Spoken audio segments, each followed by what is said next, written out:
Hallelujah. हमारे प्रभु यीशु मसीह के मधुर नाम में आप सबको जय मसीह की। कैसे हैं आप लोग? क्या उठ गए हैं? क्या वचन पढ़ा, प्रार्थना किया? क्या व्यक्तिगत मनन आपने खत्म किया है?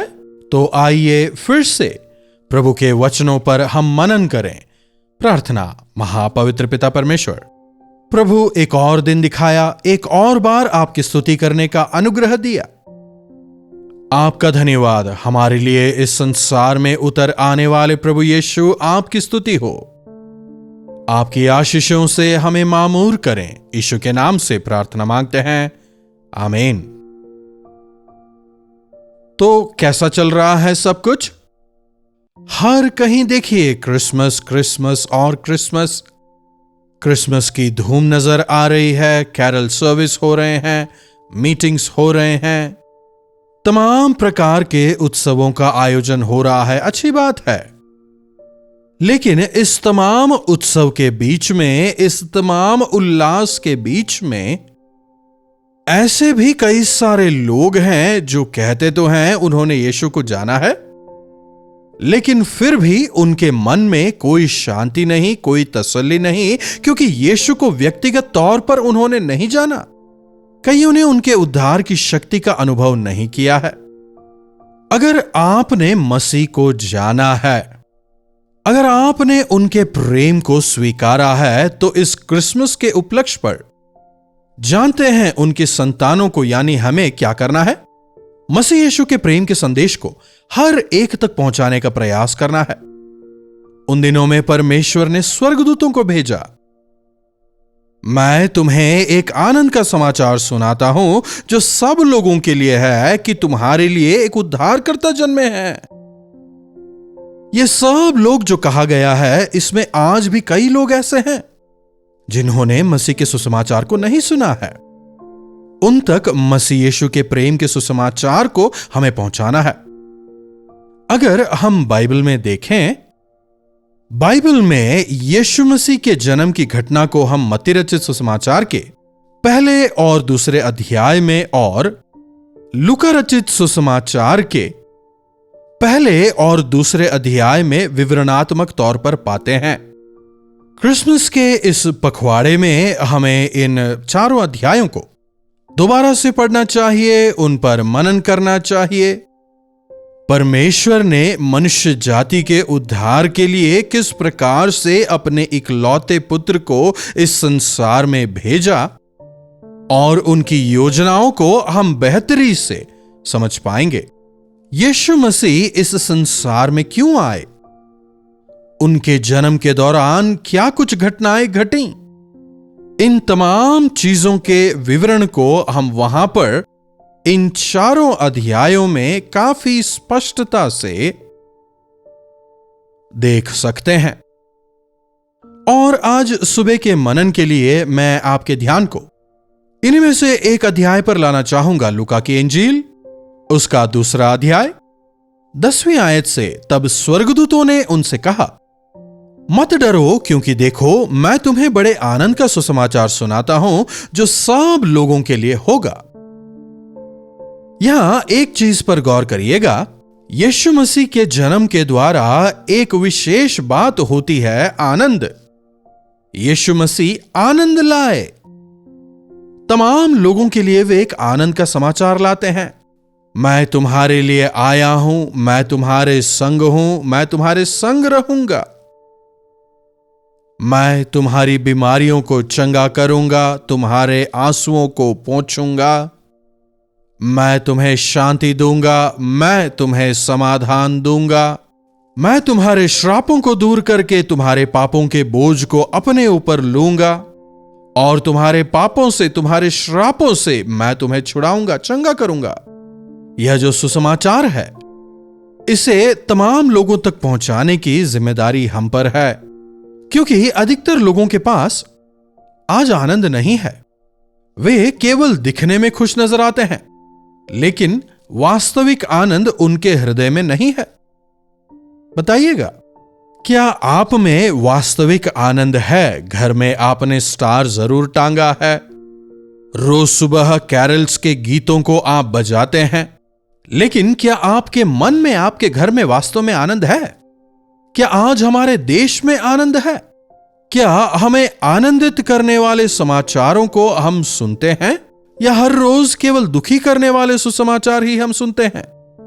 अगर परख कर देखें तो चारों ओर कोलाहल ही नजर आएगा। देश में शांति समाधान नहीं है, अन्याय बढ़ रहा है, अपराध बढ़ रहे हैं। नौजवान जो हैं विभिन्न प्रकार के गलत आदतों के शिकार हो रहे हैं, ड्रग एडिक्ट्स बनते जा रहे हैं, अपने जीवन को बर्बाद कर रहे हैं। सीमाओं में शांति समाधान नहीं है। महंगाई बढ़ती जा रही है, लोग बेरोजगार होते जा रहे हैं। जिनके पास नौकरियां हैं समय पर तनख्वाह नहीं मिल रही, टैक्स बढ़ता जा रहा है। लोग कह रहे हैं वे परेशानी में हैं, तकलीफ में हैं, उनकी आमदनी काफी नहीं पड़ रही, अस्पताल के खर्चों को उठा नहीं पा रहे हैं। विभिन्न प्रकार की परेशानियों में पड़कर आज इंसान ने अपनी शांति, अपनी तसल्ली, अपने समाधान को खो दिया है। जब हम इस संसार में हैं, यह सब सामान्य बात है। इस संसार में हम परदेसी हैं। एक परदेसी को जिस प्रकार अपने देश में स्वतंत्रता मिलती है, उतनी स्वतंत्रता उसे वहां नहीं मिलती ना। हम अगर परदेश जा रहे हैं, वहां पर हैं, वहां पर हमें अपने घर जैसा तो खाना नहीं मिलेगा ना। वहां जो मिलेगा उसे खाकर हमें तृप्त होना होगा। घर के जैसा माहौल वहां पर नहीं मिलेगा ना। वहां जैसा माहौल होगा उसमें एडजस्ट होना होगा। हम इस संसार में एक परदेसी हैं। इस संसार में हम एक यात्री हैं, और एक यात्री के तौर पर जब आप यात्रा में जाते हैं तो क्या घर के सारे सामान को साथ ले जाते हैं? क्या अपने साथ में घर के बिस्तर को, घर के एसी को साथ लेके जाते हैं? अच्छा ठंडा पानी पीने के लिए फ्रिज साथ ले लिया, गरम गरम खाना खाने के लिए माइक्रोवेव ले लिया? क्या ऐसा होता है? जी नहीं। जो कुछ जहां कहीं मिले वैसा खाकर, एक दो कपड़ों को साथ में लेकर उसमें एडजस्ट करने की कोशिश करते हैं।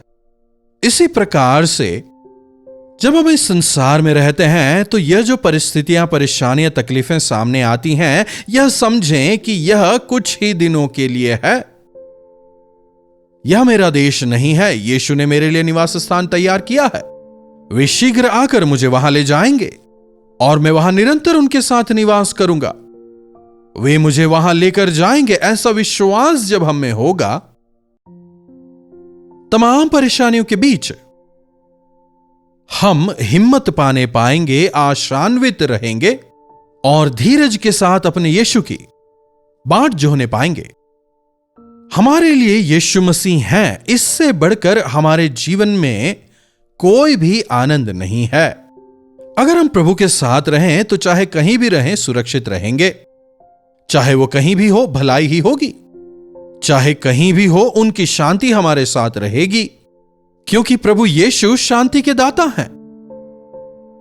लेकिन हमारे इस आनंद को हमसे छीनने के लिए, हमसे इस आनंद को दूर करने के लिए शैतान जो है हमेशा प्रयासरत रहता है।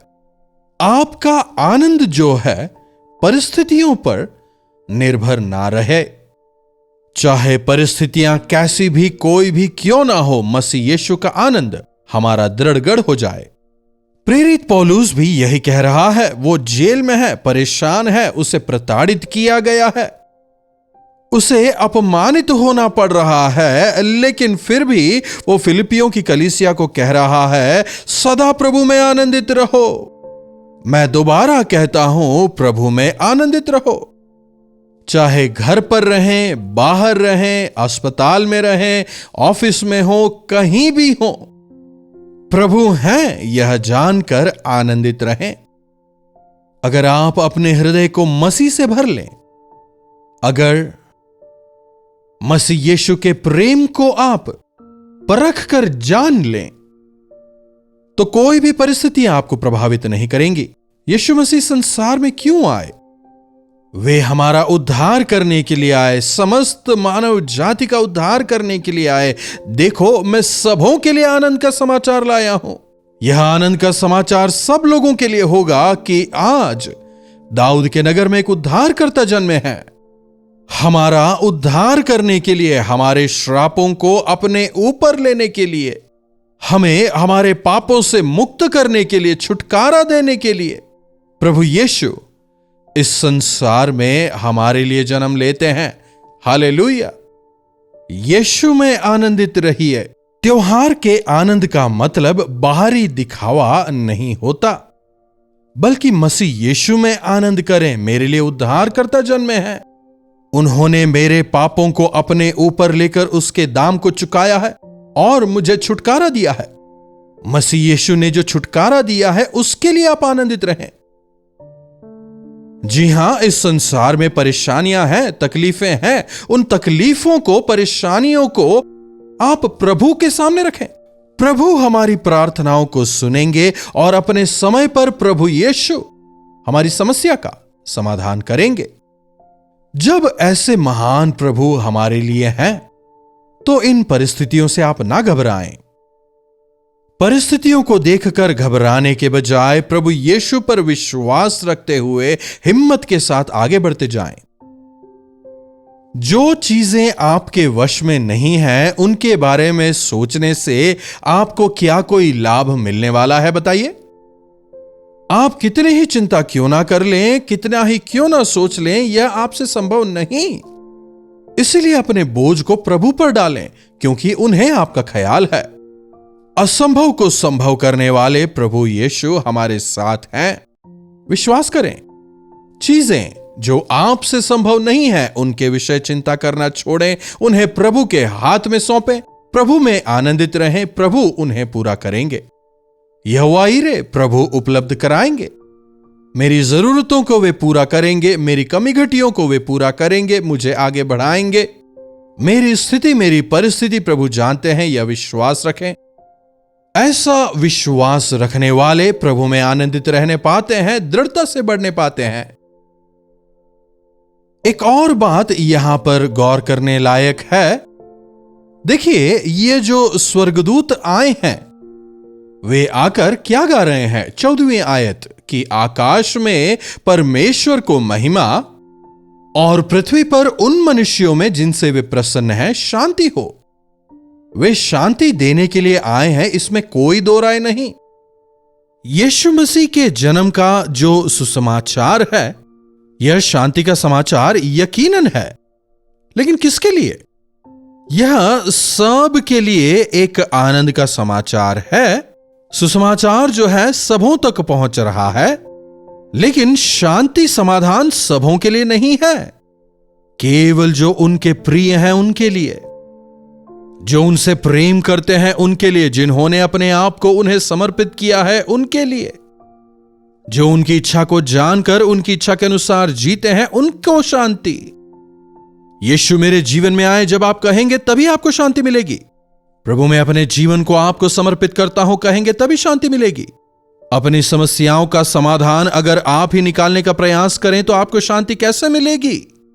आपके जीवन की जो कुछ परेशानियां हैं, जो उलझने हैं, तकलीफें हैं, उन्हें प्रभु के हाथों में जब रखेंगे तब आपको शांति मिलेगी। ये प्रभु सबके प्रभु हैं, लेकिन क्या ये आपके प्रभु हैं? प्रभु सबसे प्रेम करते हैं, लेकिन क्या आपने उनके प्रेम को स्वीकारा है? वे एक तोहफे के तौर पर इस संसार में आते हैं। वो तोहफा जो है वो उद्धार का तोहफा है, और यह तोहफा जो है यह मुफ्त है। अगर कोई आपको तोहफा दे और आप कहें मुझे यह नहीं चाहिए, तो वो तोहफा आपका कैसे होगा? आपको हाथों को फैलाकर अपनाना होगा ना। परमेश्वर का दिया यह उद्धार अगर स्वीकारें तभी आपका होगा, जब इसे अपनाएं तभी आपका होगा, और जब आप मसीह को अपना उद्धारकर्ता मानेंगे तभी मसीह का समाधान, उनकी शांति आप में रहेगी। इस 2025 के जो अंत के कुछ दिन बच गए हैं, इन दिनों में हम अपने आप को प्रभु को सौंपें, उनकी इच्छा के अनुसार जीने का प्रण लें। अगर उन्होंने चाहा तो उनके अनुग्रह से 2026 में प्रवेश करें। प्रार्थना। महापवित्र पिता परमेश्वर, प्रभु एक बार फिर से आपके वचनों के लिए हम आपके शुक्रगुजार हैं। प्रभु आप इस संसार में हमें शांति देने के लिए आए, हमें छुटकारा देने के लिए आए, अपने आनंद से हमें मामूर करने के लिए आए। लेकिन आज कई लोग आपके उस शांति से महरूम होकर जी रहे हैं। प्रभु होने दें कि उन तक आपका यह शांति का संदेश, आपके आनंद का यह सुसमाचार पहुंचने पाए और वे आपको अंगीकार करें और आपकी शांति से भरपूर होकर, आप में आनंदित होकर जीने का अनुग्रह आप प्रदान करें। यीशु के नाम से प्रार्थना मांगते हैं, आमीन। अब हमारे पिता परमेश्वर का प्रेम, प्रभु यीशु मसीह का अनुग्रह, पवित्र आत्मा की संगति और सहभागिता हमें से प्रत्येक के साथ आज, कल और सर्वदा बनी रहे, आमीन। प्रभु परमेश्वर की महिमा हो। अपने प्रार्थना विषयों को आप हमें 9884907779 पर व्हाट्सएप, वॉइस मैसेज या फिर टेक्स्ट के जरिए भेज सकते हैं। हम अवश्य आपसे सुनना चाहेंगे, आपके लिए प्रार्थना करेंगे। प्रभु जरूर आपके जीवनों में चमत्कार करेंगे। इन्हीं वचनों के साथ आज मैं आपसे विदा लेना चाहूंगा। दोबारा मिलने तक प्रभु का अनुग्रह हम सबों पर बना रहे। कल्वरी दर्शन, ये है प्रेम के दर्शन, यीशु प्रेम के दर्शन। कल्वरी दर्शन,